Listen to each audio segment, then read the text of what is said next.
Halloween Forever.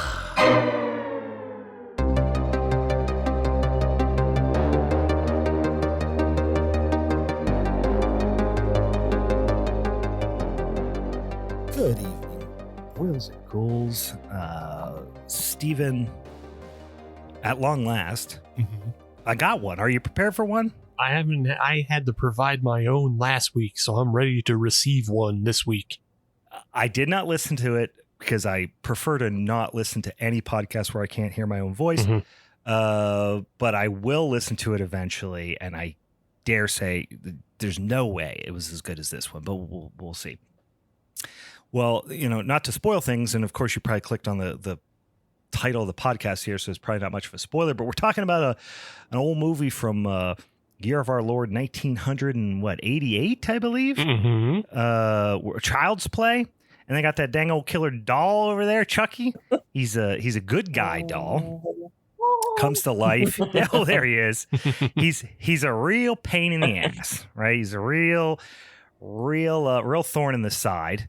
But you know what doll is even worse when it comes to life? Even worse than a good guy doll? What, Brian? It's a Russian nesting doll. Yeah? Pain in the ass when they come to life. You know why? Why? They're just so full of themselves. Ugh. Welcome, boils and ghouls. I'm back, baby, to another minisode of Halloween is Forever. I'm Brian. I'm Steve. And we got two guests. Count them. 2 additional guests. 4 voices in the house this evening. We've got our great pal, Kellie, from the Final Girls podcast. And we've also got her fiance, Nirvan, here with us tonight. Welcome. Thank you. Hello. Hey, everyone. We're so excited to have a new face, not only a new face on the podcast, a new voice to the podcasting universe. This is Nirvan's very first podcast this evening, so we'll try to be gentle. Yes, please do. But No, you can be harsh. It's okay. He can have trial by fire. He can handle it. No, this is not a showdown. No one's getting the kendo stick. No one's getting no one's getting thrown headlong into the steel stairs or anything like that. We're keeping it civil. It's kind of an exhibition match of sorts this evening on our showdown, and we're talking about Child's Play, and we'll talk about why we might be doing that and all that sort of hot shit here in a second. But first of all, I'm sipping on something, and hold on a sec. Let me stick my finger down in the can. Ooh, it's a little wet. I'm thinking about slurping on it. Steve, you slurping on any wet ones over there? Brother, I'm slurping on a wet one as well. What is it? Well, first of all, scale 1 to 10. How wet? Probably 8.5, I guess. Ooh, that's pretty wet. Yeah. I like that. All right, it's a little dry, but from the state of Illinois, the Distill Brewery, and I got this because you were on vacation on the moon, but you've come back from the moon. And this is their Moon Jumper Milk Stout. Oh, yeah? Yeah, 6.1 ABV. It's actually really, really good because it's got a lot of chocolate, but it also has like a kind of a heavy, roasty coffee note to it, too. So, yeah, I'm actually, I'm enjoying slurping on this one. But, since Nice. you've come back from the moon, I wanted to celebrate with a Moon Jumper. Well, I appreciate that. Well, I spent a week away, and I get to hear Steve slurping on a beer from what state? The Illini state? Is that what Illinois is? Yeah. The Illini state. Well, let me not be rude. Let me turn it over to our guests, Kellie, Nirvan. Anything wet over there? And are you currently or considering in the near future slurping on it? Future. Future. I went just for one syllable. I went Swedish. For one syllable, it was from the Flight of the Conchords robot song. Yeah, future. Future. The humans are dead. I mean, your viewers will probably see I've already been slurping because I couldn't wait. This is just a classic Guinness. I was just had a Nice. hankering. Yeah. And so I'm just getting down on just a nice smooth Guinness. It's quite wet and cold. And I also have a coffee like usual. So yeah, how about you, Nirvan? I'm a little bit boring. I'm definitely slurping on something. It is not alcohol, but it is a Coke Zero with some ice. It is delicious. And it is wet. I'm close. I'm close to you. I'm also not imbibing this evening, mainly because, like I mentioned, I just came back from a trip abroad for 8 days where I drink my body weight in beer every single day, and I am just on a liver rest. I'm on liver rest, I'd like to call it, at least for the next few weeks here. Yes, we did essentially just a good old beer drinking tour around from London to York to Edinburgh, and just drank a whole shitload of cask ales specifically. And I did have some Guinness, although not typically served on cask, but I had a couple of Guinness over there, a couple Guinea, I think that's what we refer to them as. It was interesting, specifically in England. You know, Guinness, ubiquitous beer everywhere, even more so there than it is here, as you might imagine. But it is considered like something that's served very cold in the UK, which I was not aware of. Like, I didn't realize that they have just Guinness on draft. Then they have certain places have Guinness extra cold. And it's literally, the tap says Guinness extra cold. And it is fucking ice cold on nitro. It's a nitro dry Irish nitro stout, but ripping ass cold.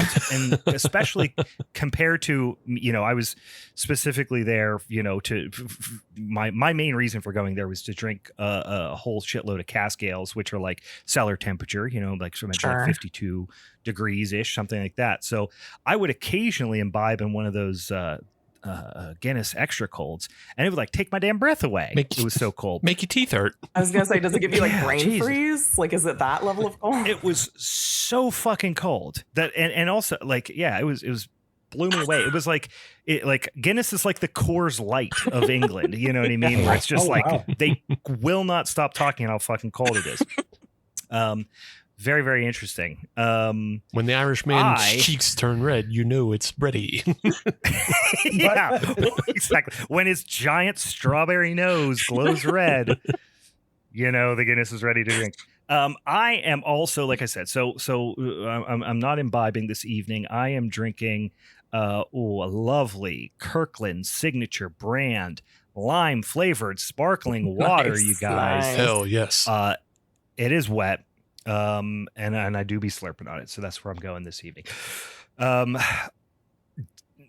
maybe in the coming weeks we'll carve out some time to talk about some fun stuff I did, because I did some spooky horror stuff when I was over there as well.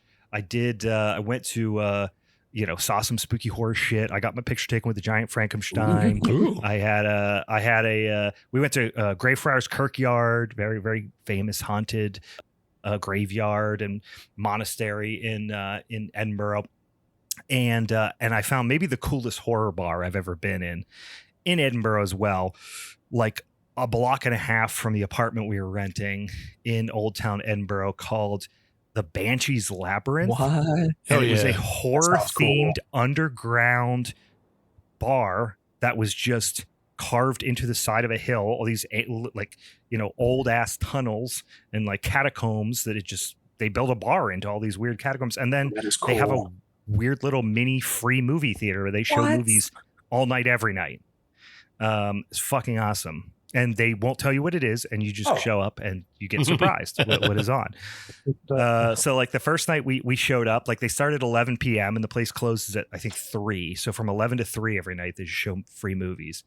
And it's very highly, like, there's one dude who just curates all of it. So, like, the first night we went in, and it was Lost Boys. First of all, we watched all of Lost Boys, which was great. Love a Lost Boy.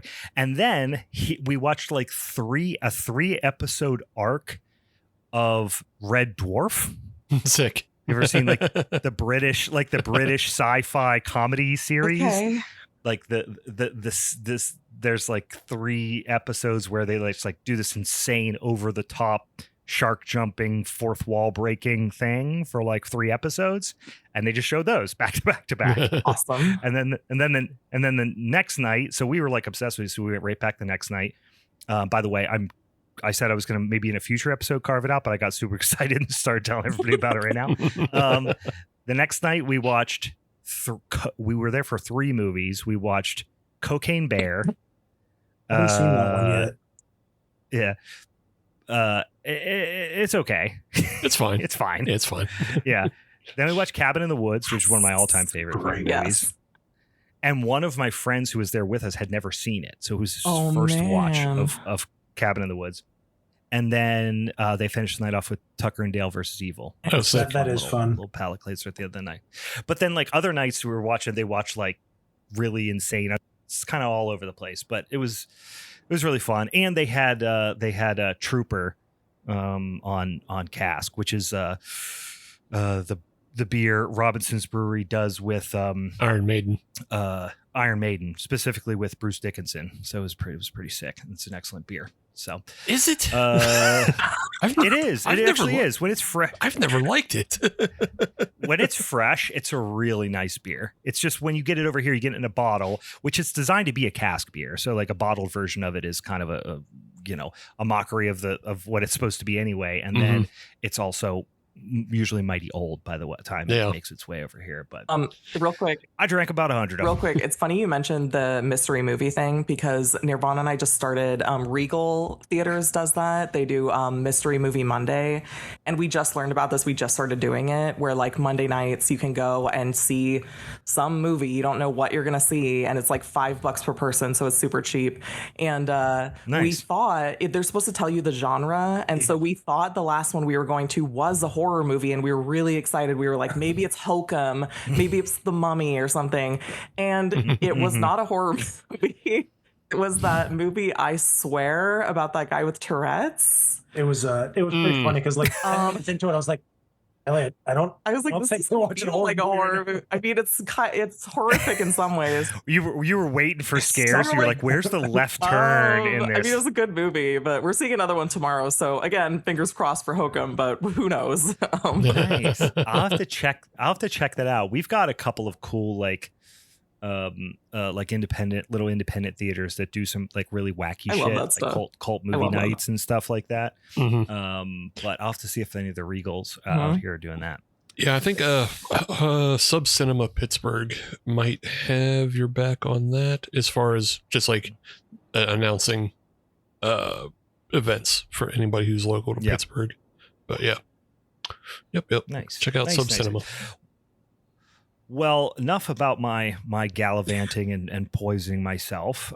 We've got a little flicky we got to talk about. But first, before I do that, first of all, I want Kellie and Nirvan do a proper introduction. I'm sure fans of the show are familiar with you by now, Kellie, but tell them about Final Girls podcast, what you got new going on over there, where they can find you, all that stuff. Let's do that first. Yeah, sure. So, for anyone who's not familiar, yes, I'm one half of the Final Girls podcast. My co-host is my sister-in-law, Sarah. We cover a new Final Girl every week, episodes dropping on Wednesdays. And, so we cover a wide range of Final Girls. We obviously do like your Lauries and your Ripleys, but then we also do some ones that you probably wouldn't consider Final Girls just because we wanted to talk about the movies. Like we just did Molly from Idle Hands, which was an episode that we specifically did because my brother wanted to be on it as a 420 episode. So spoiler alert, the very next episode that we're dropping has my current favorite Final Girl, which if you're watching the video feed, you can actually see in the background of my video feed. So that's going to be really fun. And yeah, we just love talking about badass women. Please come and listen. Nirvan has never been on an episode, but he probably will at some point. But for the most part, it's me and Sarah. And yeah, so if you like horror movies, we have a lot of fun. And I know we've had some of your listeners come and join us over there. So thank you to everyone who has done that. Appreciate it. Yeah, if you like our show, you'll like Kellie and Sarah's, and vice versa. So go check it out. And yeah, we'll get Nirvan, ingratiated into the podcast landscape here. Appreciate it. Get anything out of the way, any horrific faux pas that you want to make them on our show, so that when you go on Final Girls, you got that all out of your system. I appreciate that. If you want to say something racist, if you want to fart into the microphone. Oh my God. Something Don't tempt him. I am your guy. Jesus. Yeah. He went right to the thing that he wanted to do. No.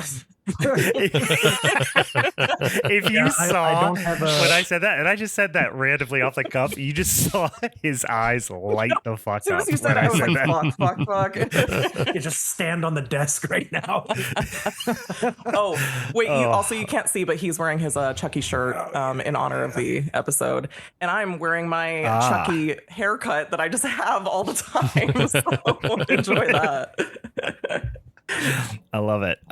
Well, tell us why this movie. Like, this is one that you guys specifically were like, hey, we want to come on, we want to talk about Child's Play, the original Child's Play from '88, Tom Holland. Like, everybody knows this movie. I think every horror fan, right, knows Chucky for sure. He's like kind of on the Mount Rushmore, if you will, for most folks, of like, the big American slasher villains. Why this movie and why Chucky? I guess Kellie and I didn't really talk about it, but I think for me to come onto my first podcast episode, Chucky has always been my favorite. I still have memories of when I was a kid and seeing like Chucky 1 or Child's Play 1 and 2 playing on TV, and it would be so scary for me. But I just couldn't turn away. I just wanted to keep watching it for some reason. It would give me nightmares, but I was just so curious. And then as I got into my adult years, I just started buying the movies on my own and watching them and just fell in love with them. I don't know why I got so attached to those movies. I don't know if it had something to do with him being like kind of a toy and it's horror, and I loved action figures and I don't know. But yeah, I think Chucky was for me my intro to horror. Yeah, we've really like bonded over Chucky in recent years, because the cool thing about Chucky as a franchise is that kind of like the Evil Dead franchise, it's been able to continue in ways that are like new, like fresh and new and fun. And so it's still really solid. And it's also just it's just really entertaining. Chucky is a character. He's like a Freddy Krueger type, he's doing the quippy thing, and he also has great kills. And so I was telling Nirvan before we came on, like, it would have been kind of funny because Steve was like, well, which Chucky do you want to do? And I was like, I guess we should do the first one. But I was telling Nirvan it'd be funny if we had chosen the like reboot that they did with the AI Chucky, only because like there's nothing I love more than ripping apart like bad movies with you guys. And I don't even necessarily like hate that movie, but it is fun to make fun of. So this movie, unfortunately, is like pretty good still. So. No, it's a fantastic movie. Now, that's not to say there's not some shit we're going to make fun of, because there's a couple of real dumb fucking things that happen in this movie and plot holes and things like that we could talk about. Hello. It is very fun. Interestingly enough, Meg, our former third co-host, who's now dead, deceased, and rotting in the ground, and she's a ghost. She's not she's dead. There's nothing you can do to convince me. Anyway, has a similar origin story for horror, where Chucky and Child's Play were one of her like entries into that as well. And historically, Steve and I did not experience Chucky in the same way. I think for me, my Chucky was Leprechaun, like when I was little. I am sorry. When like those were some of the first like really gory movies that I saw as a young kid were like Leprechaun, probably 2 and 3. But I think it's a similar thing. Yeah, it's like, hey, it's a toy. There's a kid being terrorized. It feels like for a kid, where it's for adults as an adult, but when you're a kid, you're like, is this meant for me to scare me? You know what I mean? Yeah. It's funny you bring up Leprechaun, and I remember when I was really young, a friend of mine and I we got my mom to rent us a movie from Blockbuster, and it ended up being, I think it was called Leprechaun in the Hood. And there was this scene where the leprechaun is smoking weed. And that's all I remember for the movie and there was this like mantra he like said, he was like, a friend with weed is a friend indeed. I believe that is Leprechaun in the Hood. I'm pretty sure. Yeah. It's like the only one I remember. I mean, it's funny because I was also on for Ginger Dead Man, and I remember relentlessly referencing Chucky in that episode and wishing that we were watching Chucky instead. So we've come full circle.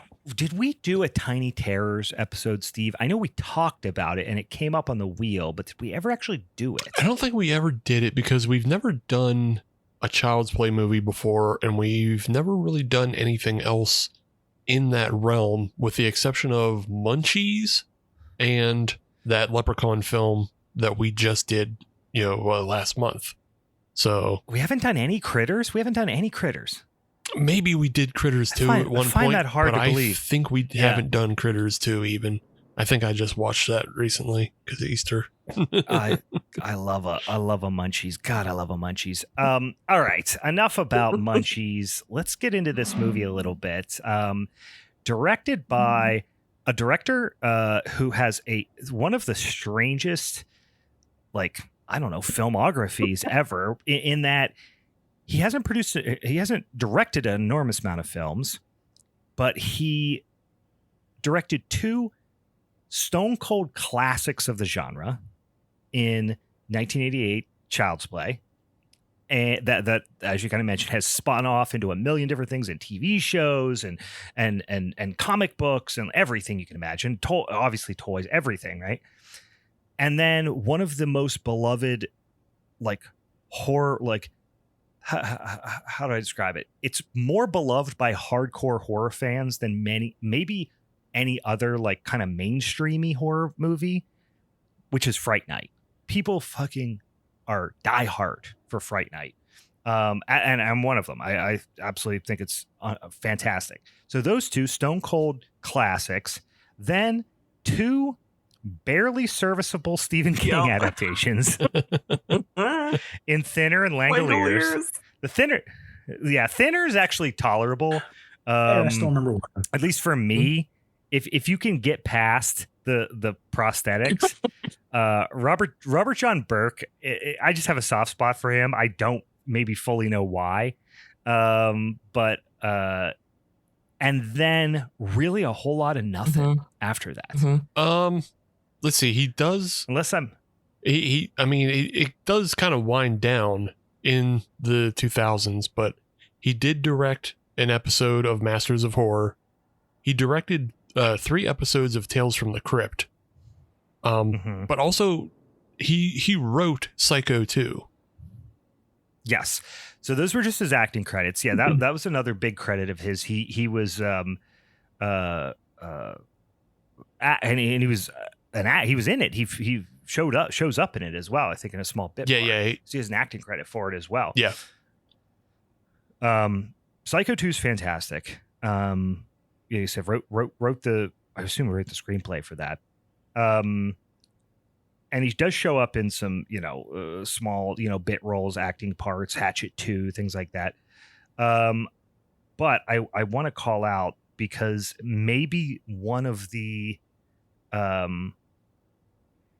stupidest titles of a movie, and this movie does seem to have a number of titles, but in 2017, he directed a film called Rock, Paper, Dead.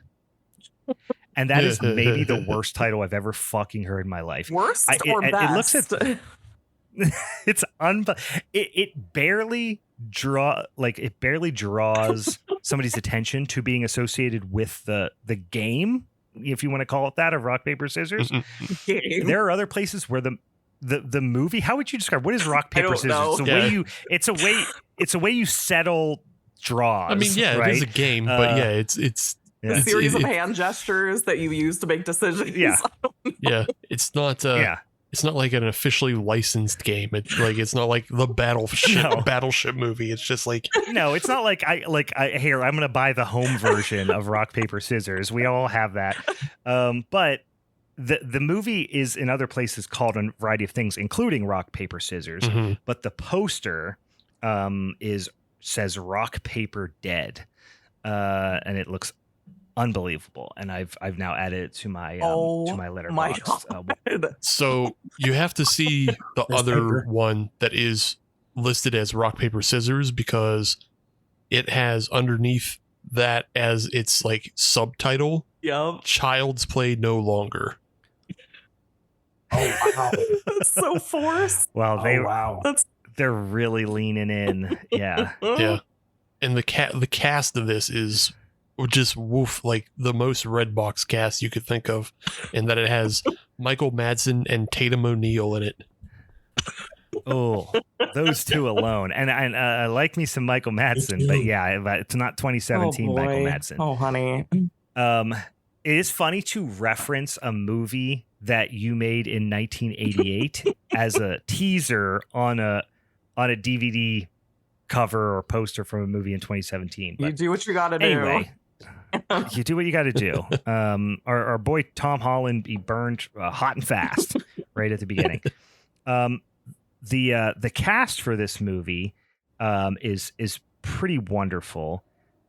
We have Andy, the little boy, is played by Alex Vincent, who's he's just kind of made a whole career out of being Andy and Chucky. Yep. I'll say he was a better actor as a child than he is as an adult, but Yep. I still enjoy seeing him on screen. He was way better as a kid than as an adult. He's very convincing as a kid. He's so schmaltzy. He's so, like, you feel for him. He seems absolutely helpless. He's also quite little in this movie. Yes.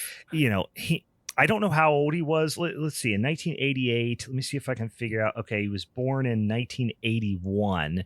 So he was probably, he was probably like 6 when they filmed this. Yeah, he was the age that they said he was. He wasn't just like a malnourished 11-year-old.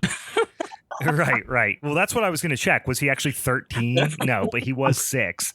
And boy, he does a great job. I'm always impressed by child actors who are convincing. And he is, very schmaltzy, very cute, very easy to be scared for,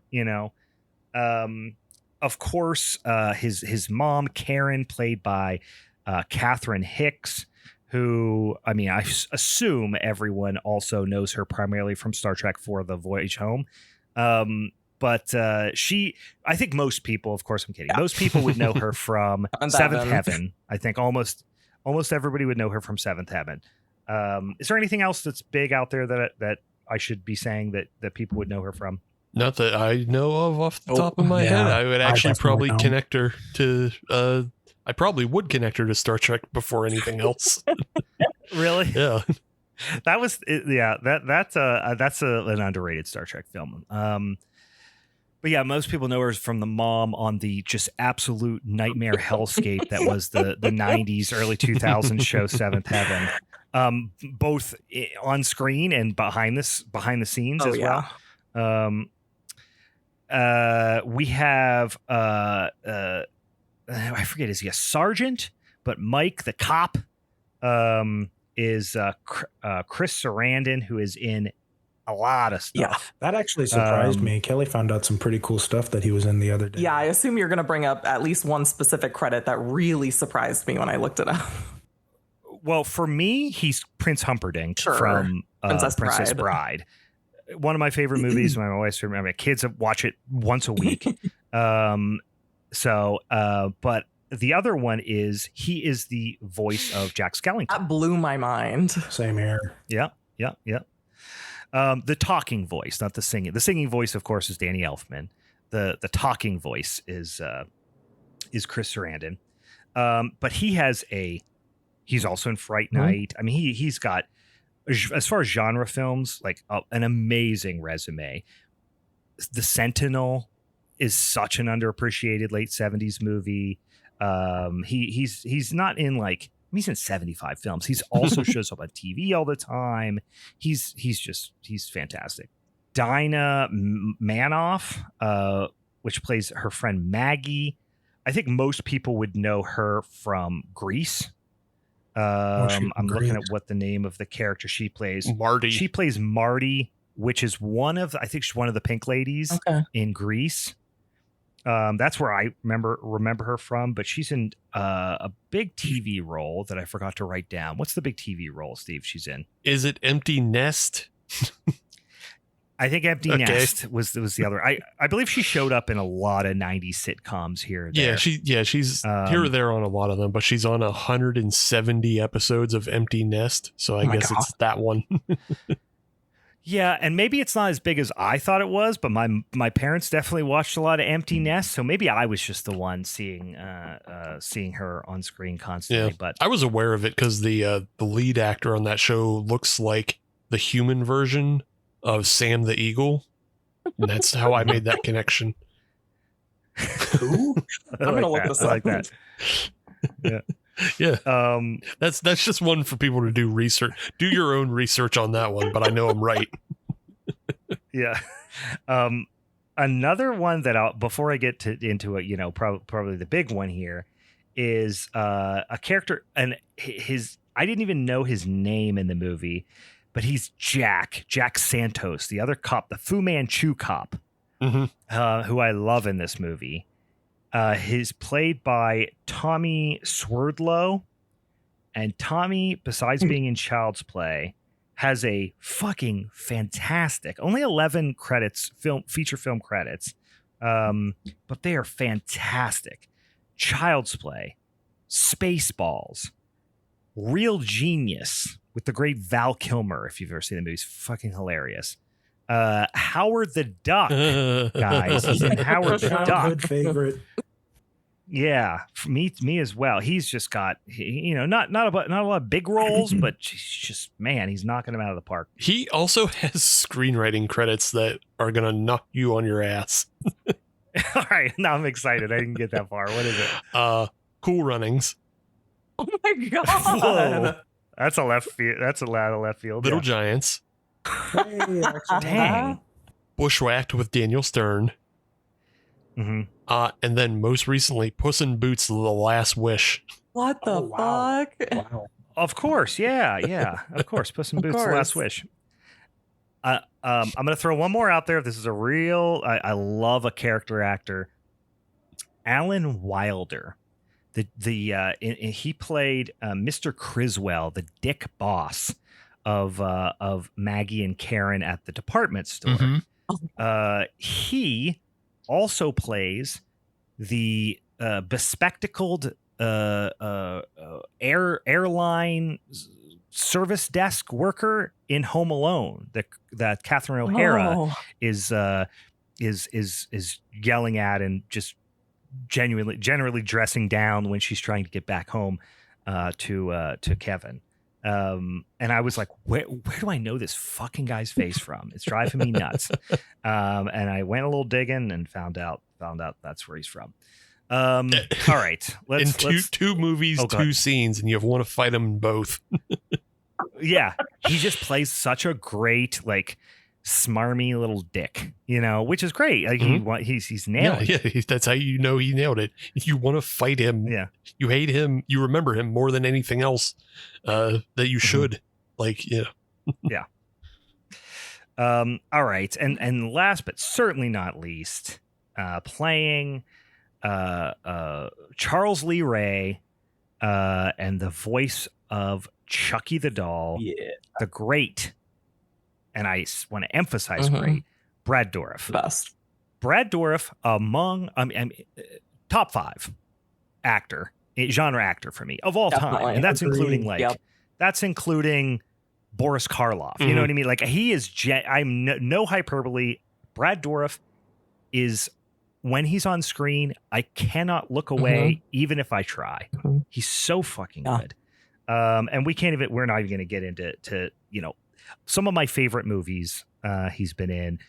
Blue Velvet, One Flew Over the Cuckoo's Nest, David Lynch's Dune, obviously all the Chucky films, Exorcist Part 3. I was going to see if you brought that one up. Oh, that is a top 10 film for me. and also 150 other films. Like I loved him in Deadwood, especially. Yeah. Well, there. I mean, that's not even touching on TV. Prolific, the great and prolific Brad Dourif, of which if he wasn't in it, this franchise would not exist. There's no way it would have been half as popular if it wasn't for his voice acting. Yeah, and that's interesting because like they've done it to other franchises, like Jason especially gets replaced all the time. Sure, because it's just find a big guy. Nightmare, they couldn't do it too because of Robert Englund. They tried to do it to Hellraiser. They tried to cut out Doug Bradley, and that failed. Yeah, that franchise immediately tanked on its ass. And then, like, you couldn't get rid of Warwick Davis either out of the Leprechaun series. Because when they did that, it fucking just went to dog shit too. So it's just interesting how, like, you know, they did try to replace him with Hornswoggle. Hornswoggle. They did. I'm just saying they tried to replace him, but when you try, you fail. And so it seems like the Chucky franchise is the only one that they didn't really try to do that, because they've carried him all the way through, even to this fucking TV show that they do on or did on USA. And when they made that the remake movie Child's Play, I think they did the best they possibly could in hiring Mark Hamill to voice for Chucky, because that's like the best choice possible. Like, he didn't do a bad job. The movie wasn't necessarily bad.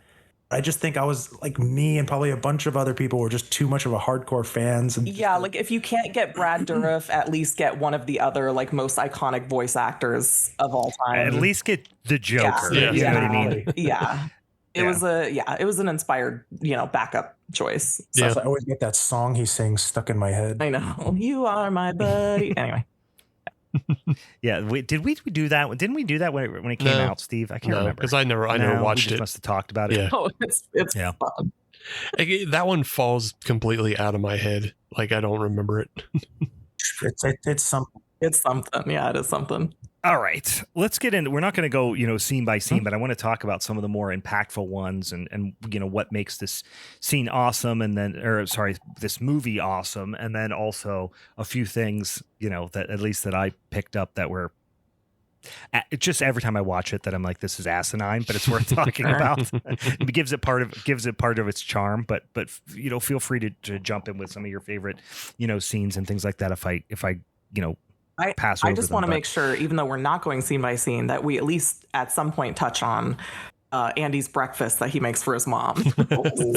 Yeah. Well, we'll talk about it right off the bat.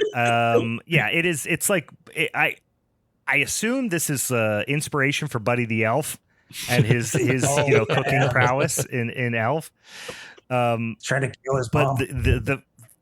But he's just straight up tries to murder her with sugar. And also, like, I get you're 6, but don't be stupid. Like, don't be stupid. Even a stupid 6-year-old knows not to know. Yeah. I feel like that's like a 3-year-old breakfast, not a 6-year-old. I feel like he's playing. Yeah, I wonder what age they. Well, he's playing 6. He's playing 6, and so like he should know better. Like, because even a 6-year-old knows, hey, burnt toast tastes bad. So like, you're kind of being a dickhead by giving your mom burnt toast because it's bad. So why would you do that to somebody else? The mountain of cereal and the. What about the Kelly thought it was ice cream that she put on the toast? That was just butter. It was just like a huge scoop of butter. Like maybe we should just face the facts here. Andy is not Andy's bright. Stupid. No, he does not. He's not a bright child. Okay, but they do this, and we're talking about this too. They do this in all of these like child with a killer doll movies. Because we just saw it in, what was that fucking Pinocchio movie? Anyway, there was a Pinocchio thing too. Yeah, we went on like a Pinocchio. Anyway, there was a Pinocchio horror movie, but like where these kids in these movies have no issue with their doll like being alive and moving around on its own, even though they should be way old enough to think that is strange. And they do it in other Chucky movies. They do it in the Chucky TV show where it's like the kids are like 9 or whatever. And it's like, Dude, wouldn't you question this? Like, your doll cannot be that advanced. Are you like, it's strange. I do remember like being a small child in the late 80s, early 90s, and like when they were advertising things like 2XL and Teddy Ruxpin and going like, does this thing motherfucking talk to me? Like thinking, like actually kind of thinking maybe I was 3 or 4, but I do remember, and I still own him. He's here somewhere. But when I was a kid, I had 2XL, the smartest toy robot in the world. And it was Teddy Ruxpin for like kids who felt like they were too old for stuffed animals. Sure. And it was just a little thing where it was just a choose your own adventure thing. You press the little buttons and whatever. But I remember watching those like commercials for those going like, how much does this thing hear me? Like I'm not knowing, that it was just a tape, when, I wasn't Googling it in 1989, I mean, I guess that's how I was with my Furby. I was gonna say the Furby too, because they were like, it learns from you, like as you speak to it and whatever. And I was like, really? No, that's not. So okay, maybe kids are just dumb. All right, I accept that. Your Furby threatened you not to tell your parents that it talks to you at night. A Furby looks like it would be capable of malicious things of that nature. Anyway, the maybe my favorite part of this movie is the first 10 minutes. With first of all, because we get to see Brad Dourif on screen dressed in just a wild, I love his outfit. I love his whole vibe of like, I don't know, thief, but also like weird occultist as well. And of course, we know a lot about him, having seen this movie in the past. So I'm kind of imposing some things on him. But his hair, his insane Brad Dourif eyes, like he's just killing it. Again, you cannot take your eyes off him when he's on screen, popping out from behind fucking dolls as he's having like the little, cat and mouse in the toy store. With the cop, and he's just being a little scamp. Yeah, perhaps one of the greatest. Like, I don't know how intentional it is, but it's such a funny setup punchline of Chris Sarandon's chasing him down the street, and he yells into his walkie-talkie to the other cops, "I got the strangler in sight," and then immediately Brad Dourif shoots a gun at him. It's like, well, that's not strangling at all. That's shooting a gun. That's what I said too. She brought that up.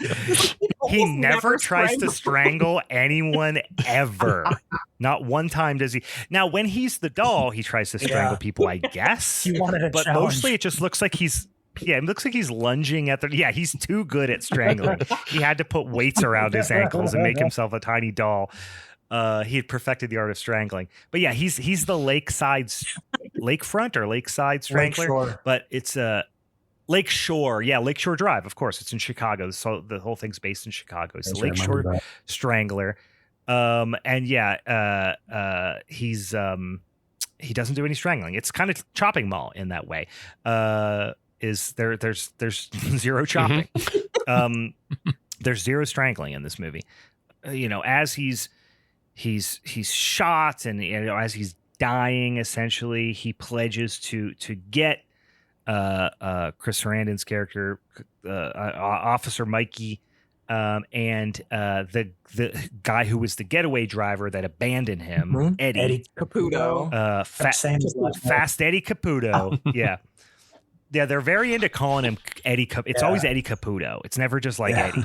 But anytime I meet somebody named Eddie, I immediately start calling him Fast Eddie. So I mean, Fast Eddie in this movie. Eddie in this movie, he's definitely a Fast Eddie for sure.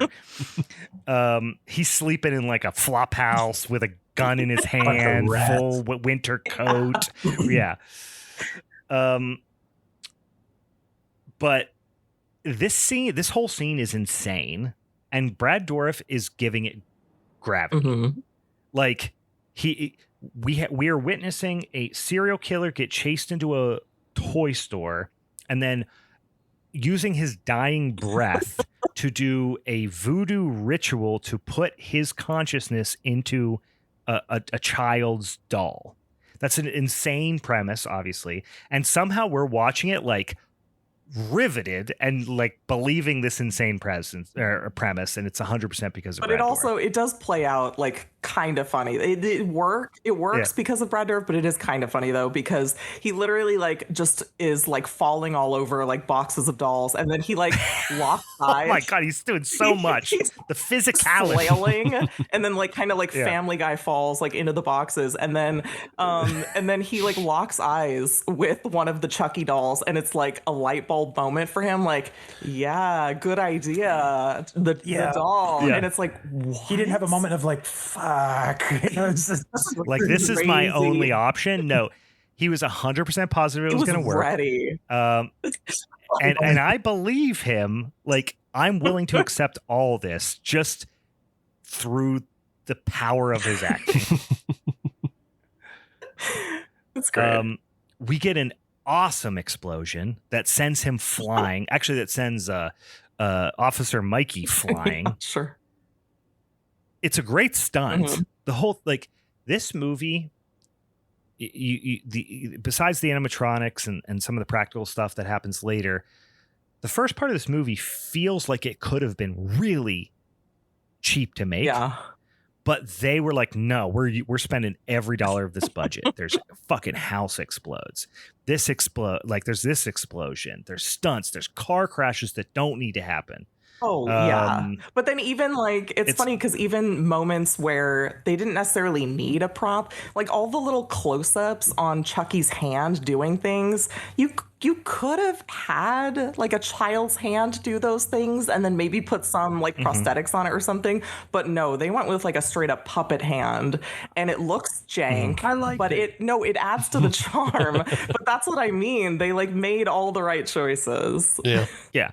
They treated Chucky like Jaws. No, that's a really good comparison, actually. It was like a slow lead up. First, you get his point of view, and you see little by little. Honestly, because the reveal is like amazing. The dorsal fin. Yeah. Chucky's dorsal fin was the hand. Well, yeah. Oh, I love that. Yeah, we'll get to the reveal later, but yeah. It's interesting though, because in that first like interaction when Chucky kills Maggie beginning and everything kind of leading up to that, if you remove the cold open with the explosion, it is like Jaws, but it also has that air of like, could this be Andy doing it?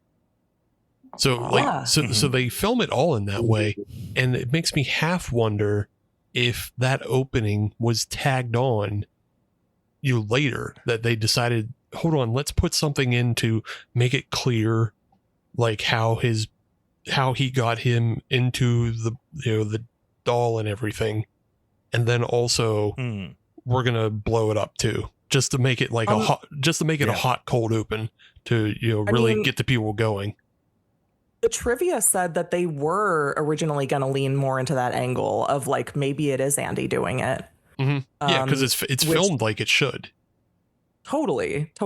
Yeah, which that could have worked too. But like also when he kills Maggie with the hammer, so is that like doll toy set coming with a real hammer? It's somewhere in between. I think we were supposed to assume it was a little tack hammer. Yeah, I think we were supposed to think that it was a little tack hammer you'd use to hang pictures. It was the 80s, so it's still the time where things were made out of the same material, but it was just smaller. Like it wasn't. I don't think it was until child size real hammer. Yeah. Oh, I had metal. Actual steel cast iron toy guns in the 80s. Yeah, that the only thing was, obviously they didn't have any functionality to them, but they if you saw it, the only thing that made it not look like an actual gun was a little orange knob just on the barrel that could easily be broken off. And my cap, I had a cap gun that, like, it was made of solid metal to the point, like, if you could whack somebody in the head with it and like cause an injury. Like if you decided to pistol whip somebody with your toy, you could have done it. Yeah, I had a cap gun. I had one that looked exactly like a 38 special, but just slightly smaller. You know what's funny is I was just gonna say, I think this might be more of a regional thing than a generational thing, because I think we're all around the same age, and I can't remember a single toy I had that was like physically dangerous to me. Maybe that's also a gender thing. You might have had good parents. Yeah. The difference might be you might have had good parents. Yeah, my dad was like, here, guns, just take them. I had to take care of business. Kelly said I wasn't allowed to fart into the microphone. Yeah, took care of it out there. Thank you so much. At least not yet. Save it for the grand finale. Save it for the end. Save it for the big finale.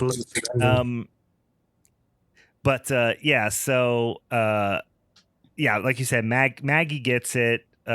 We see it. I mean, it is. I think you're probably right. I mean, we set it up. They set it up as like also Chucky and Andy have the same footprints. Mm-hmm. So it is. It does feel like that opening scene, which, as great as it is, I love.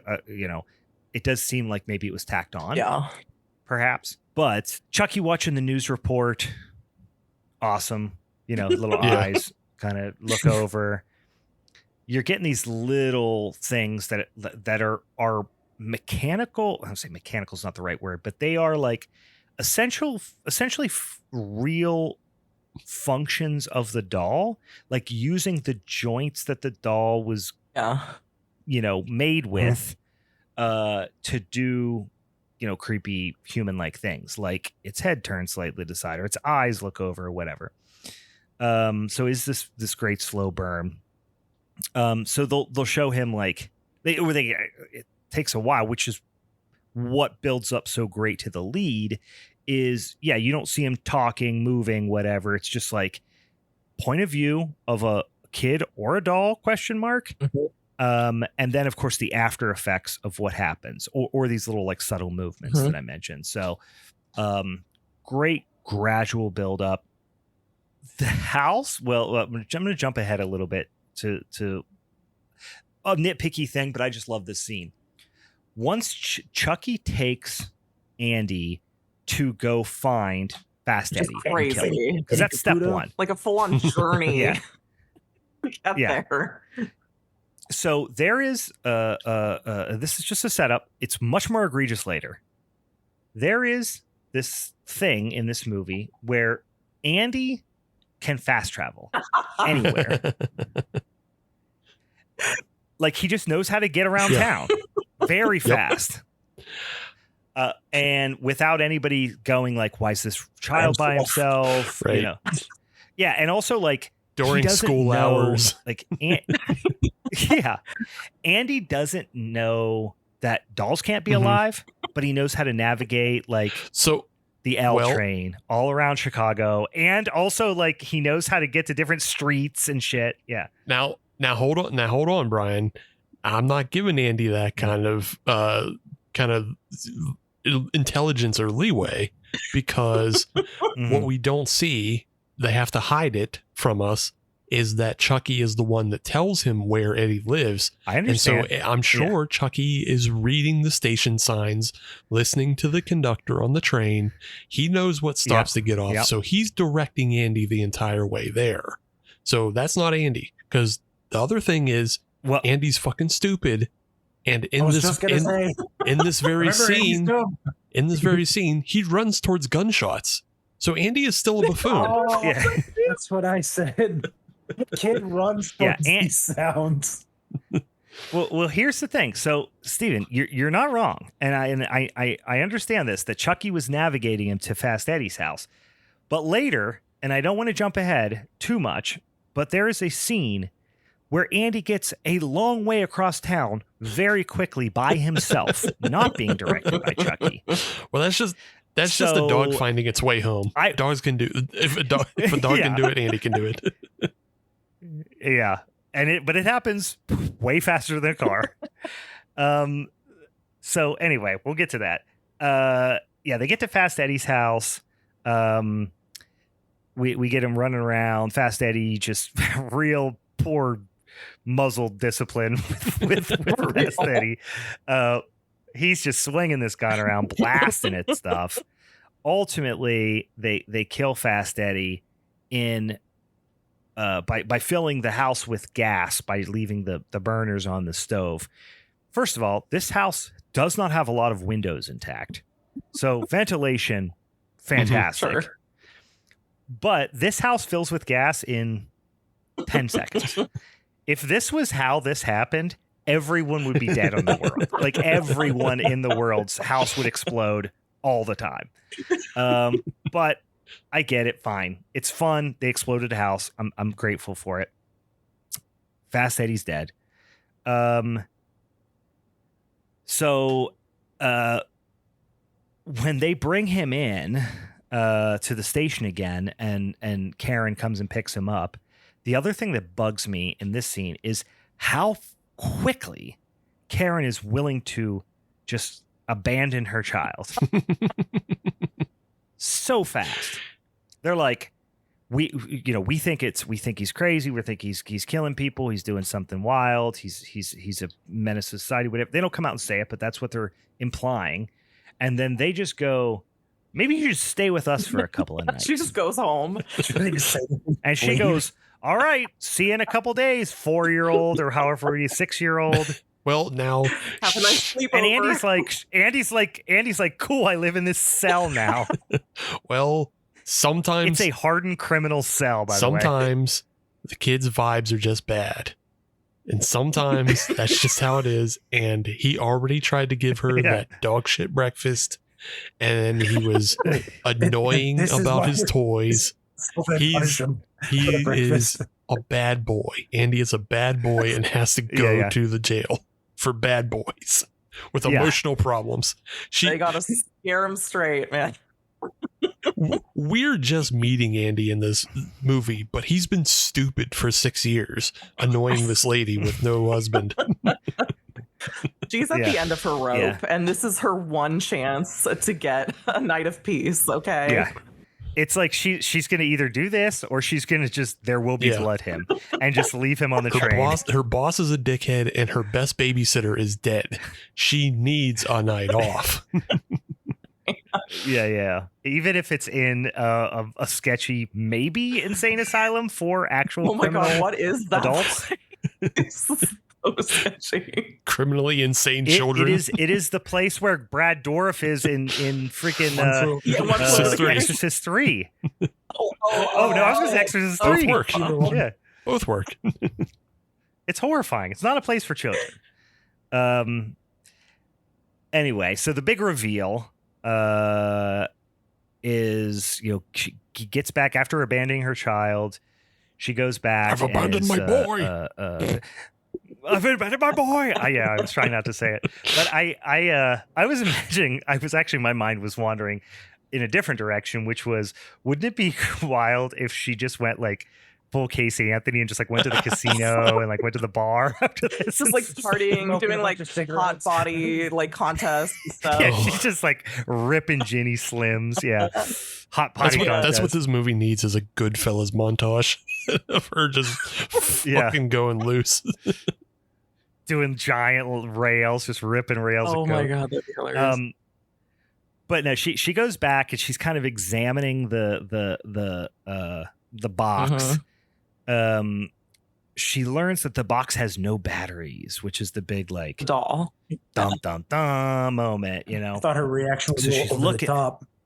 Yeah, we were like, it's a little over the top. Like tester batteries or something in it. Like you don't necessarily know that means it's like devoid of batteries. I immediately thought of the meme that everybody uses with Tim Robinson, where he's just like, for 40 seconds, I thought there was monsters on the earth or whatever. Yeah, like, exactly. She saw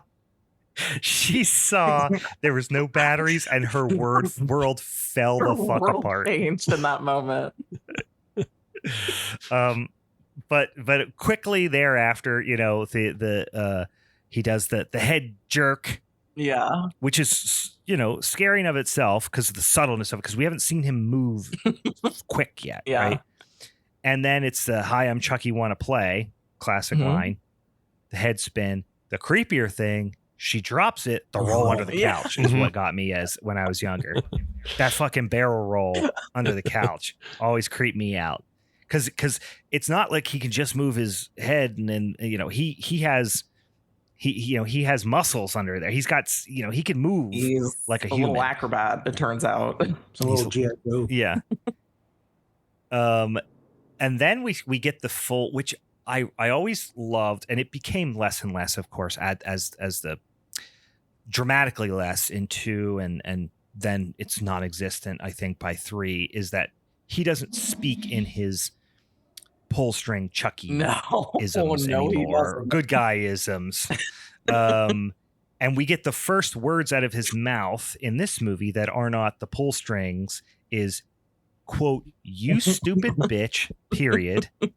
You filthy slut, period." It's perfect. Which is just really sets the tone for Chucky's whole vibe for the rest of the franchise into perpetuity.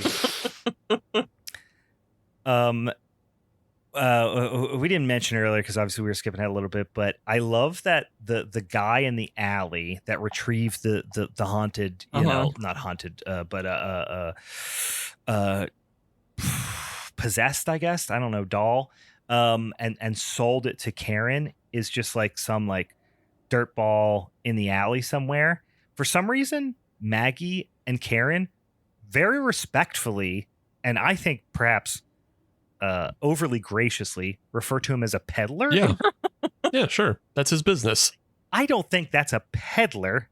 A peddler is somebody who's like a peddler doesn't steal things and then sell them on the street. And like I imagine a peddler like like the guy at the beginning of Aladdin, right? You know what I mean?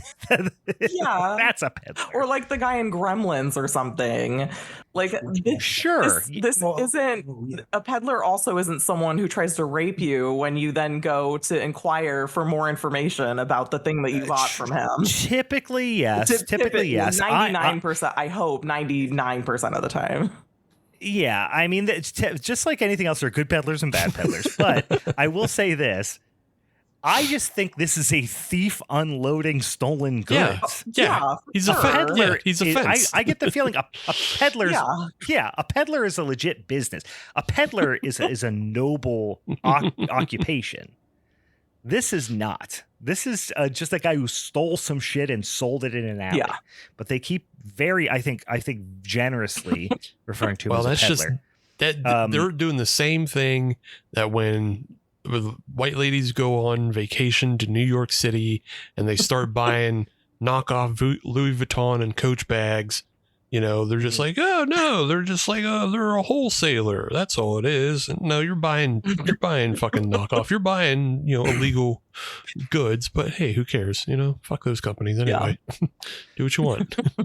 I was in a literal sweatshop off of Broadway in Manhattan once, in my early 20s, because I was there with a girl who wanted a knockoff bag and was going to go into a building with a woman to look at all the cool bags.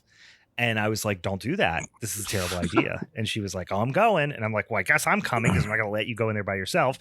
And yes, we actually went in there and viewed, like, there were literally people at sewing machines, like making them. So this scene always reminds me of that. Sure. But obviously there were no peddlers, but it was we were being peddled too, I suppose. So the scumbag peddler, just as he takes quite a turn, because at first you're like, is this just like a crackhead with a heart of gold type of thing? Because he's being pretty open with the information, and then he just goes into full rapist mode real fast. But Sergeant Monkey shows up, kicks him in the balls, roughs him up a little bit, points a gun at all the other homeless people. Get out of here. Just like a real white knight. Yeah. Coming up and just waving a gun at people in the street. But he does get the story about where it came from. And that's where old Charles and I had our final showdown, and he's starting to get a little bit like, fuck no, maybe there's something to this.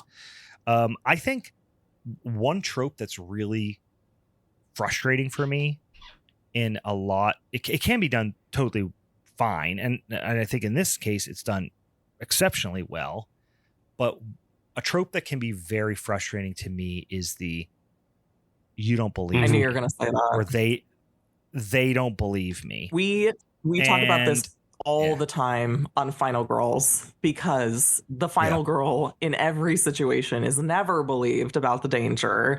We frequently refer back to Ripley saying like, no, don't let them on board. We don't know what this thing is yet, and honestly, we do plan to do Chucky on the podcast, and this does count as a final girl as far as I'm concerned. And I was thinking that while watching this, I was thinking, oh my God, we're getting the they don't believe me thing again. And she's like, I mean, in the cop's defense, how would you believe that? Like, why would you believe that? Well, but it is that's why this is such a good one. I think because it is an literally unbelievable thing.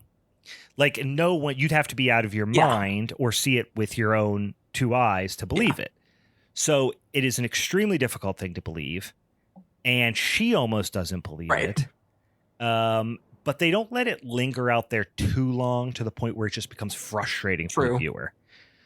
I tend to like when there's somebody, they don't believe him. I grew up reading all the Goosebumps Me books, too. and every single one of them is the parents don't believe the kids. That's the premise of every Goosebumps book. And it's R.L. Stine had one formula, and he did it well, and he just dressed it up in different 300 things. Times. And and they do that a little bit here, but they solve it in I think a satisfying way pretty quickly, and still like bear the burden of proof. It feels satisfied for the people who believe it. You know what I mean? Yeah, because I mean, basically, like, he gets attacked almost immediately by Chucky. Yeah. So that was a crazy and it's not scene. like a good scene. Yeah, and they could have done the thing where, oh, well, something happens and he's not sure it's Chucky, and then it gets dragged out, and then that's when it becomes frustrating. But no, Chucky goes after his ass because he's the other person he promised to, swore vengeance on. Literally goes after his ass and balls with a knife. He starts trying to strangle him, and I do like Sergeant Mikey's first instinct when being strangled from the back seat is gas. All gas. Do not touch the brake. All gas. Which makes for a very fun scene. Stupid decision, but very fun scene. And then, of course, as you mentioned, stabbing first in the back of the seat, through the seat with a long, chef's knife, and then up below him. And that is one of those, like, the idea of getting stabbed in the crotch is just something that every human being is going to kind of like feel a little bit when they see it almost happening to somebody on screen. You're going to like clench your butt cheeks a little bit when you watch this. The way he was hovering over the seat always kind of made me laugh. Yeah. It's you can feel your body reacting to how you would react if that was happening to you. This is I had just like earlier, like yesterday, I have like a set of really sharp knives. And so I've like been cutting like incredibly small pickle slices, like really thin, really small, just really impressed with myself. Have you been hosting a late night infomercial? For myself, yeah. and so I just like for myself, I've been cutting like paper thin, like translucent slices of pickle, putting it on my sandwiches. And the way I reacted thinking about my own knife stabbing me from watching this scene is like the way I was like making the connection. The betrayal. It's like, oh, my knives are so sharp. I love my knives. But then just thinking about that being turned on me, ooh, terrifying. I know what these knives can do to a pickle. Yeah, I know how dangerous this is. The puppet isn't the danger. What about to your pickle? Yeah. I do not want to see what it does to my perineum. So I love the scene of him running around the car. Eventually rolls the car over. He's in the car, kind of posted up, like, and Chucky's running around the car, freaking stabbing at him, taunting him, calls him Mikey, which I love. Keeps referring to him as Mikey. And then this is the proof, obviously. Sergeant Mikey's like, I mean, I fucking saw it. He came after me, right? He attacked me. The only thing I don't like about this scene is Sergeant Mikey, and overall, I just glazed him at the top of the show here. Chris Sarandon is a legend. But I do think there are some scenes in this movie he kind of no-sells that I do not appreciate.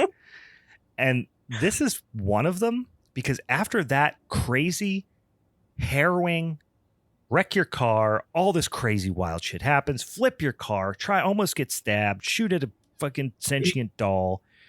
Finally, he shoots Chucky once, and Chucky takes off. And his like, if that happened to anyone, you would just be like, oh my fucking God, what the fuck? You'd be losing it. Instead, he just like rolls his eyes and gives a like, ay, ay, ay, kind of like Mondays. What a day. Yeah, really. Like, he just kind of no-sells it, which I thought was... I know even if you got into a non-Chucky induced car accident, you would probably be like, oh shit, man, oh fuck. Like, yeah, how does he react to just a regular rolling his car? Is he just like... Just another day at the office. That is the leading cause of death amongst police officers is non-Chucky related car accidents. I wish if you like when you saw like cited the statistics on like government websites, it specified Chucky versus non-Chucky induced car accidents. Why are they even tracking the Chucky stats? they're so low. The Chucky ones is just always zero, but they always have it's it in there. every report. The one thing I noticed in this scene, and mostly just because we've done it recently, but we talked about on our Patreon show, 90s is Forever. There's the amazing scene in A Gnome Named Norm where Jerry Briscoe blows away Norm with a fucking hand cannon, and it's like they kick the puppet, like they just shoot a puppet across the screen, and it's fucking it's an amazing use of practical effects, and they don't do that in Chucky. So I can only assume Stan Winston watched this film and then said, "Oh, I won't make that same mistake when I make A Gnome Named Norm. I'm gonna make it look like we kicked the little person in the chest." Yeah, and he did it. I mean, on that note, I also want to say, like, since you mentioned earlier Chucky running around the car, I always love when we get shots of Chucky running, especially when they're just like from the waist down, because he just has this like dopey little like toddler run with like his tiny little feet, and his little pitter patter. His little short, stumpy legs. Cute. And that's what I was saying to Nirvan. I was like, Chucky, I can't help it. He's so ugly cute. And Nirvan was like, he looks like a car accident. And I was like, I don't know. Maybe I have such a fondness for him now. We know him so well. And like, yeah, he gets really like deranged looking at times, but there's something really like weirdly like hideous, adorable about him. I really like when he was when he was strangling the mom from behind, and you could see his little legs kicking like she's trying to fight mom. So cute.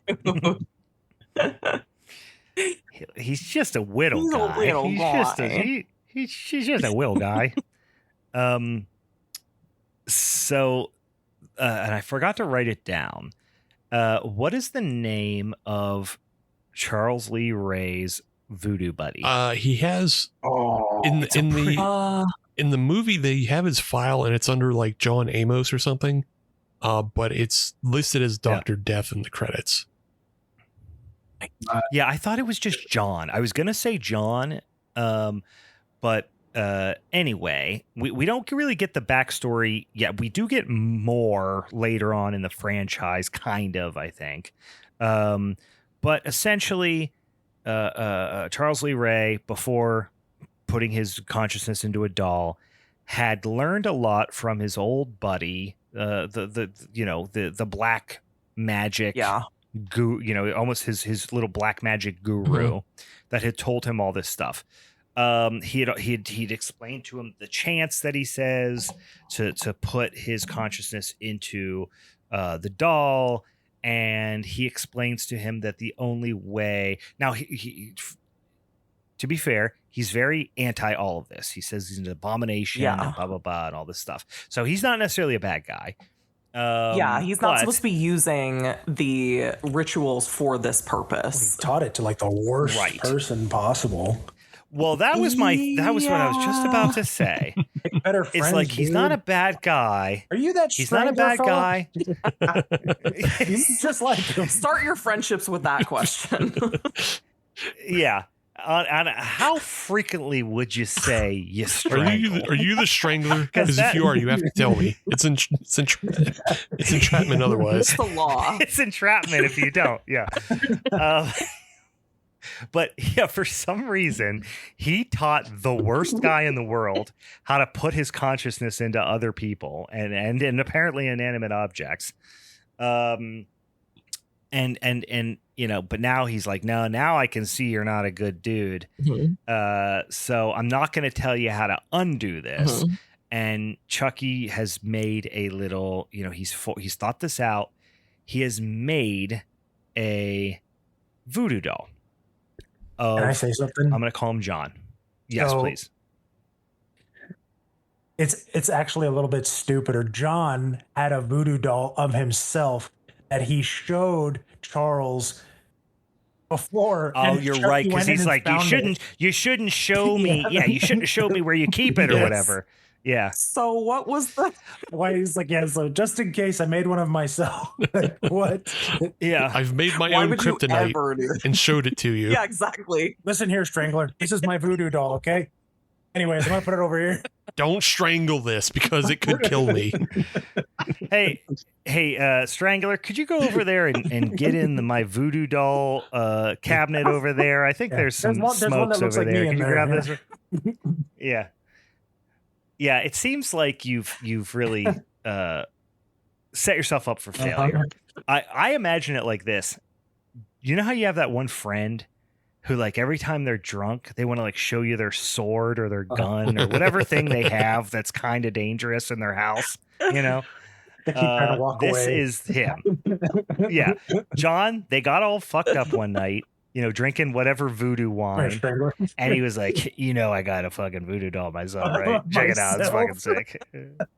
Yeah. Or they went to one of those like wine and crafts nights, and it was like you drink a little bit, you make a voodoo doll of yourself. Oh, I thought you were going to say they went to like Voodoo Con or something. They're like, oh, that one looks like me. Buy it. It was just total coincidence.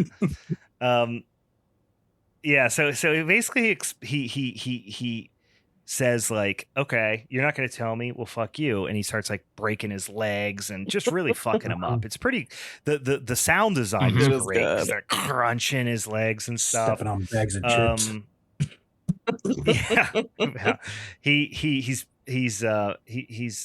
He's fucking them all up, and finally he explains that, you know, he you know, how he's going to put it. He's got to, you know, go back into the body of the first person that he revealed himself to, which is like, all right, who am I to question the rules of a voodoo, you know, priest or whatever? But that seems a little bit convenient for the script. But all right. Yeah, true. So then he stabs him and lets him, you know, bleed out. But then Sergeant Mikey and Karen show up just in time to find him and basically say like, hey, he's coming after your kid. You gotta go save him. You forgot to bring up the part where Chucky says, I gotta go, John. I have a date with a 6-year-old boy. Yeah.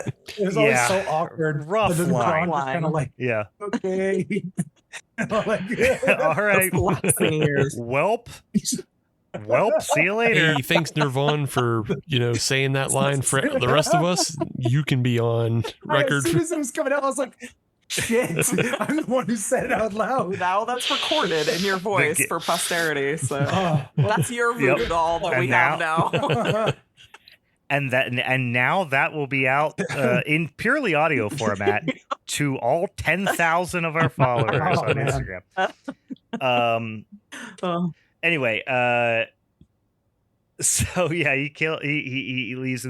So this was the scene I was talking about earlier, because they get there and Voodoo John basically is like, hey, he's going after your son. You got to go save him. And he tries to show them his they're voodoo like, doll. where's Andy? Where would he be? And he says, well, I always taught him to, if something goes wrong, go home. Yeah. So then he teleports. And they're like, holy shit, let's go home. We got to go to Karen's apartment. Andy's already there. So unless Voodoo John lived in the same building, that makes no fucking sense at all. Okay, so, but also, wait, so I think we skipped over the part where Andy is like in that institution and they're gonna do electroshock therapy on him, which is crazy. And he's like, well, I think they were just going to sedate. I took it as they were just going to sedate. He's going bonkers. Okay, but it's fine. crazy that they had that in there. Okay, he was very crazy. Again, but it's the home for the criminally insane children. If the sedation doesn't work, use this thing. Yeah, exactly. But it's really funny because the whole time he's like, Chucky's gonna come kill me. He's gonna come kill me, and they're like, okay, honey. And then there's this part where Andy is crying like really convincingly, and the trivia said that they told Alex Vincent to imagine that his parents were dying, and that's how they got him to cry. Jesus, just hilarious. And Jesus Christ, Tom Holland. It worked. It was a great performance, so that was perfectly valid advice. But but then that guy who is going to sedate him gets like a pretty crazy death from the electroshock machine. I actually thought it looked pretty cool. Like his eyes get all bloody and it just like shocks him repeatedly. And so, I just wanted to call that out. Andy was just standing there watching. Maybe the most gruesome death in the film. Yeah. Pretty cool. His face kind of turns all like black and burned. His teeth are all fucked up and there's the eyes are all bloody. And this is the first time you see Chucky kill somebody, and it seems like he's having a really good time. His favorite thing. Yeah. So they also learn from Voodoo John that the only way that they can kill him is to kill his heart. And in the previous conversation between Chucky and Voodoo John, they're basically explaining that he is becoming the doll. He is becoming more human every day, but in the body of the doll. So like the inside of the doll, if you will, I don't know, is becoming like his flesh and blood. Yeah. So Chucky goes after Danny over at the loony bin. The Chucky killing the doctor we talked about. Somehow Andy navigates Chicago and beats them home by a mile on foot. Tough. This is a bit tough. I remember even the first time watching this, be like, where is all this happening? Like, is this all within the 1 block radius of each other? Like, how close is this? But they obviously all live close to the Cabrini Greens because the art that's up in Charles Lee Ray's apartment looks like the art that's inside of the tenements that Candyman resides in. So that was wild. That's true. Someone took some time decorating that, and he has all these weird sculptures and like a furry table, and that was Chucky's apartment. I thought that was John's. I thought that was Charles Lee Ray's apartment. When the one with the okay. I think it was the one with the murals that has the process of him transferring bodies, and then it has the Dr. Death on it. That's Charles Lee Ray's apartment. Yeah. And then Dr. Death has his own apartment full of different voodoo widgets and gadgets and what have yous. Yeah.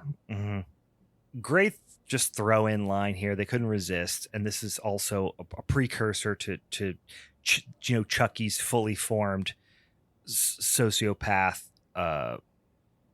behavior in later movies, is when he is riding the lift up and an old couple get in there and they're like, oh, somebody left a doll there, leave it there, somebody will come back and find it, whatever. And they're like, oh, it's an ugly doll, isn't it? And as he's going away, he's like, fuck you. Surprised they didn't hear that. Yeah, I guess they're old. We can prove that.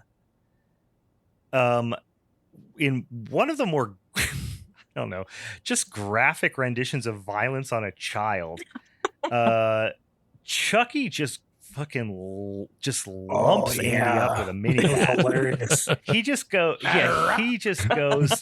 yeah. He's like, it was like Clockwork Orange style. Just whoops his ass with a mini bat. Knocks him out. It's just so, a whole fight scene shootout situation ensues in the apartment because of course Karen and Sergeant Mikey get there shortly thereafter. Sergeant Monkey's got the gun, but he is ambushed by Chucky, who slashes his leg. I get it. That doesn't feel good, but like, buck up. Then he's like out of commission for like the rest of the movie. He goes down and never stands he goes back down up. and stays down. You're a cop. Take my gun. Like there's a child in danger. What are you doing? And also like, you just rolled your car 5 seconds ago and then like didn't spill your coffee. And then this time someone slashes you in the leg with a razor blade. Again, not pleasant. Sure. But you're like, ow. He was looking for an excuse to go down. He took a wrestling ref bump. He got a little bit touched and fucking fell down for the rest of the match.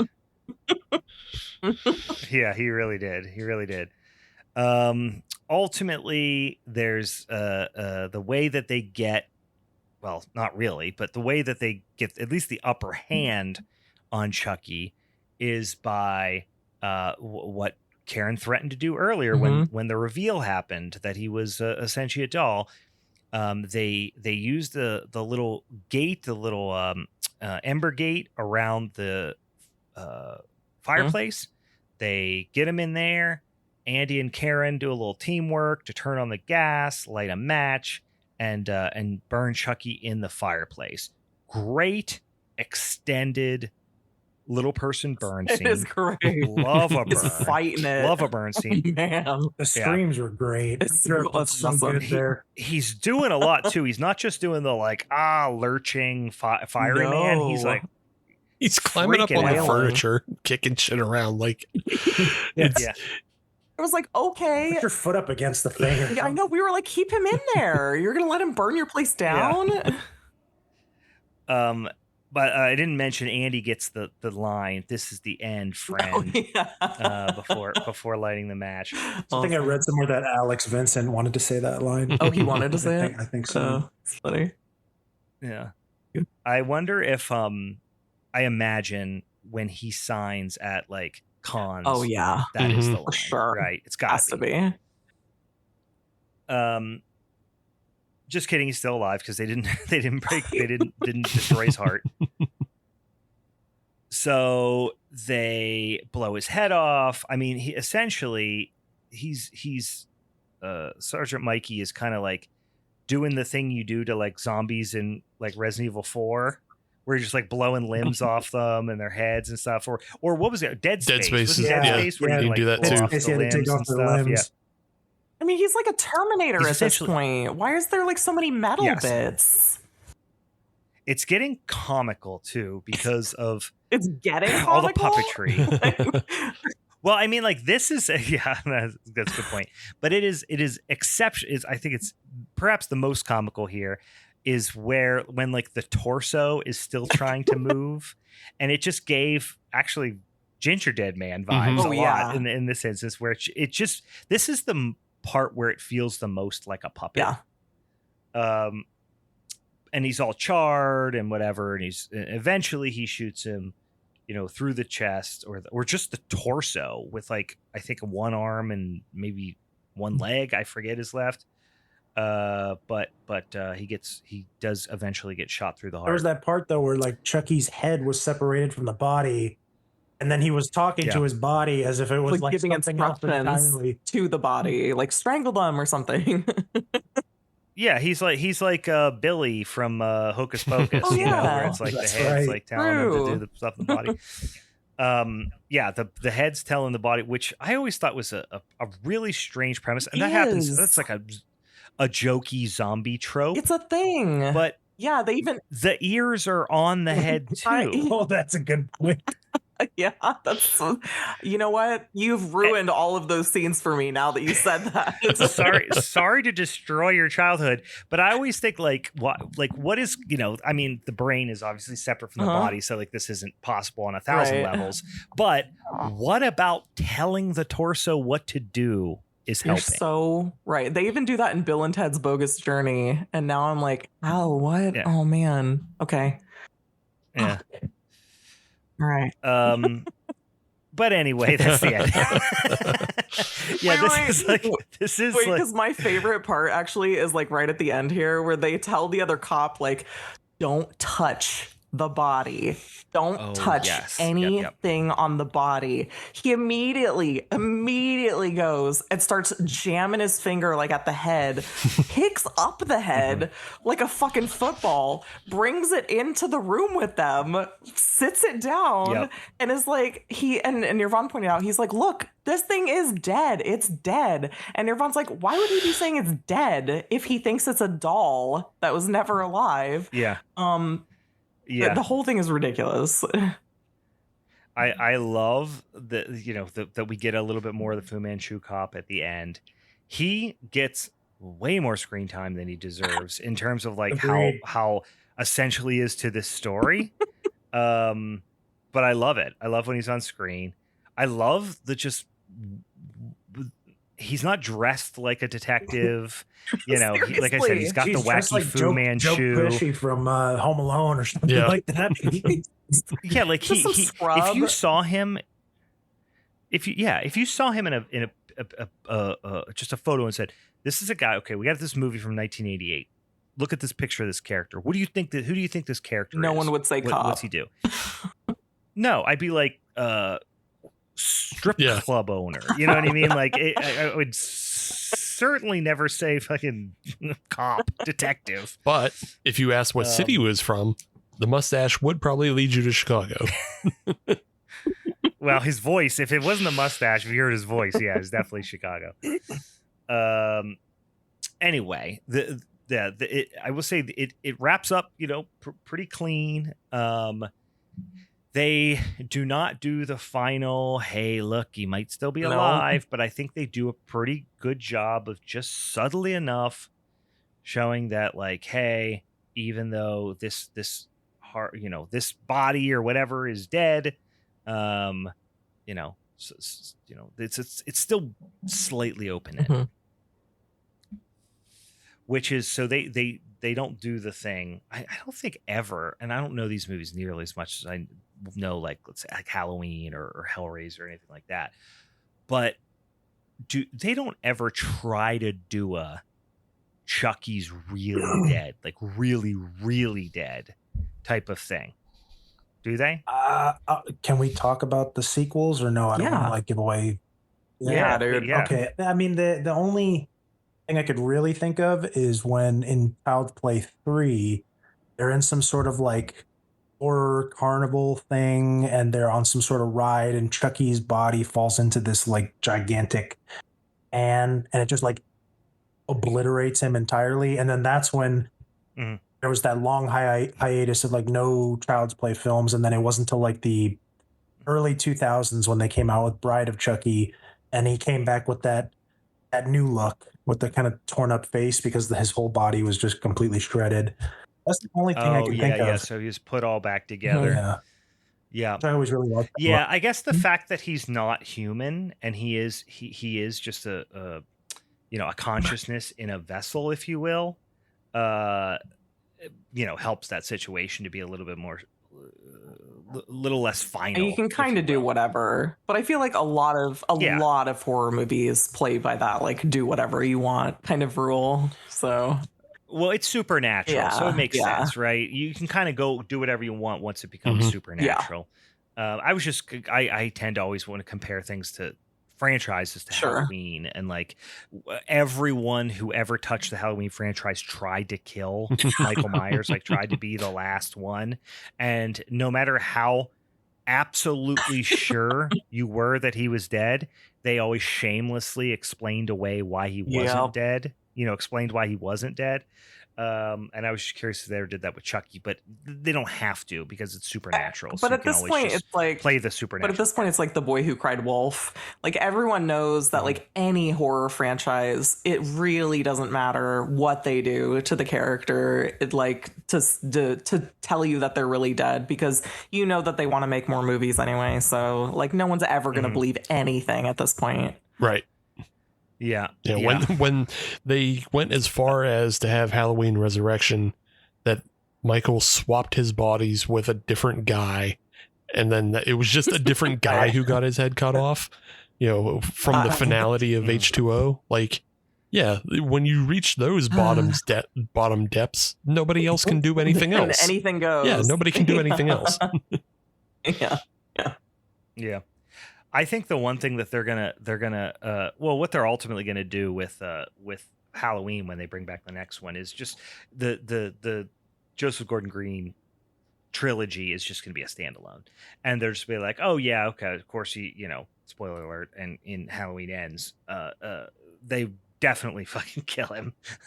It's extremely evident. They'll just be like, oh, that was a standalone, and that never happened. It wasn't canonical, and okay, here's the next thing that happens with him.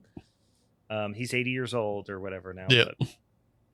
But, all right. Well, that was Child's Play from 1988. Like I said, a dang stone cold classic.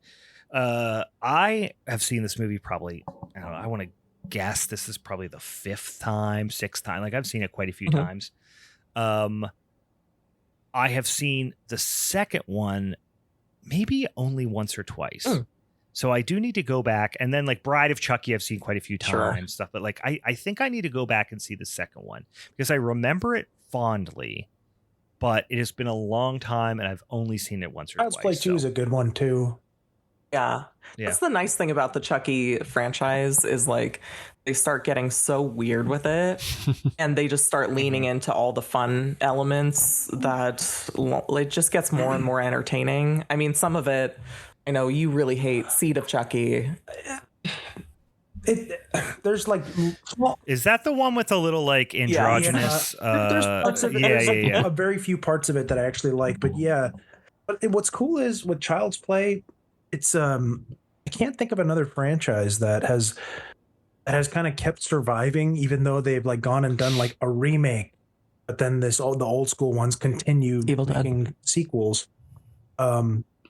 Yeah, okay, Evil Dead is one, right? Evil Dead did the show, and the new, but I can't think of other ones other than those. Yeah, like right. I guess the Friday the 13th, but that the show wasn't really about the story in the movie. In the movie. I actually haven't seen the show. But yeah, it's. There's a Friday the 13th series, but it was like an anthology. It didn't really have anything to do with Jason or anything like that. And then they have they do have a new show on the way, and they have, the 2009 remake. So like, yeah, they tried. I mean, I love that. I do like that one. Yeah, sounds fun. All right. Well, like I said, that was Child's Play from 1988. Stephen, were we supposed to? And I fucked up. Were we supposed to announce what our showdown topic is going to be for next month? We can, and it's fine that we didn't do it at the top of the show. We can do it at the bottom of the show because it's still all related. Okay. Because if you recall, Brian, our voting topics for May were Brad Dourif rules, fan-made films, and Welcome to Dreamland. And it's just pretty obvious, but we will be doing Brad Dourif rules as voted on by the audience for May. That's what I voted for. Yeah. As did I. Serendipity has struck again. We are going to be talking about, after talking about how great he is at the top of the show, we're going to do a whole dang showdown episode on how much we love a Brad Dourif. If you've got suggestions for movies that we need to talk about, we do have another Monday one more episode after this one before the showdown. So I have not picked my movies yet. Obviously, I have a short list, but I also, as always, need to go back and remind myself what we have and have not done, because I often hose myself by not remembering the films that we did, or remembering films thinking we did episodes on them that we actually didn't, because my brain don't work too good. But if you have suggestions, send them on over to us. You can slide into the old DMs over there, Halloween is Forever Pod, or Halloween is Forever, on the social medias. You can also send us an email, halloweenisforeverpod@gmail.com, if you got suggestions there too. I also neglected to mention at the top of the show, but we do it on every show, so you've heard our spiel before, but go check us out over on Patreon. We're going to be releasing here in the next couple of weeks, before the end of the month, our Steve 4th installment of our new most recent Patreon exclusive podcast series, God Is Not Forever, cinematic roadmap to killing God's dumb ass. So we are going to we're basically talking about movies that we can learn how to ultimately commit deicide. That's what we're going after. What is going? Well, you mentioned at the top of the show, but one more time, Kelly, remind the folks where they can find the Final Girls podcast and listen to you and Sarah over on that show. Yeah, please come and listen to us at anywhere that you listen to podcasts. You can find us at Final Girls Podcast on Blue Sky, or Final Girls The Podcast on Instagram. We do also have a Patreon, I should mention, where we cover other fun topics, Final Girl adjacent topics, such as Final Cats, Final-ish Girls, which are Final Girls from non-horror movies, like we did Marla Singer from Fight Club. Oh, sure. We have some other ones coming up really soon that will be really, really fun. And also Final Daddies. You want to hear Sarah and I goon over like sexy guys, and various other fun random things. So please come join us there, and yeah, talk to us on social media if you would like. We love requests. We are always open to requests. There's been lots of great Final Girls out there lately, so hit us up. Thank you. Love it. Well, thank you, Kelly. Thank you. Nirvan, Yeah, for joining us. No, thank you for having us. Thanks for letting me on. Yeah, for sure. It was a blast. We hope we've introduced you, in a gentle way It was awful. to the podcasting world. Relatively so. We are going to isolate that audio clip. Of you say, yeah, we have to Just their back pocket, just in case you need it. Just the intro at the very least for blackmail purposes. Right, obviously. You showed us your voodoo doll. You know what? Yeah. Maybe just send that to me privately, and I'll just keep that in my back pocket. What have I done? Yeah. This is super fun. Yeah, Thanks thank you once so much. again. And Stephen, before we wrap up this here minisode, anything else you got? Oh, for sure, Brian, because if you remember, I won the showdown at the beginning of April. Did I not? Oh, yes, of course. But of course. And somebody ran across the Atlantic to escape their punishment episode. Didn't they try? I had myself nailed into a coffin and placed in the hot, sweaty hull of a boat, and I went by sea across the Atlantic to try to escape. Yes. But unfortunately, you cannot, because we will be fulfilling that punishment episode next Monday. Oh, no. And we will be watching Hellmaster from 1992. I hate that. This is the one. Let me take a peek, because I think I'm familiar with this. I mean, good God, the most generic fucking name. I haven't even heard of that one. I'll look it up. I'm familiar with this. Good God, I know what this one is. I've seen this. I've seen Okay. this before. Oh, good. Good. I don't remember a lot about it. Oh my god! I can say Holy hell. it when I watched it. I can almost guarantee I was It has a nutsack for a head. dangerously stoned off my ass. Like I was probably so blazed that my brain was just doing fucking barrel rolls. So I don't remember a ton about it, but it's got John Saxon. How bad can it be? That's Bad. That's what I always say.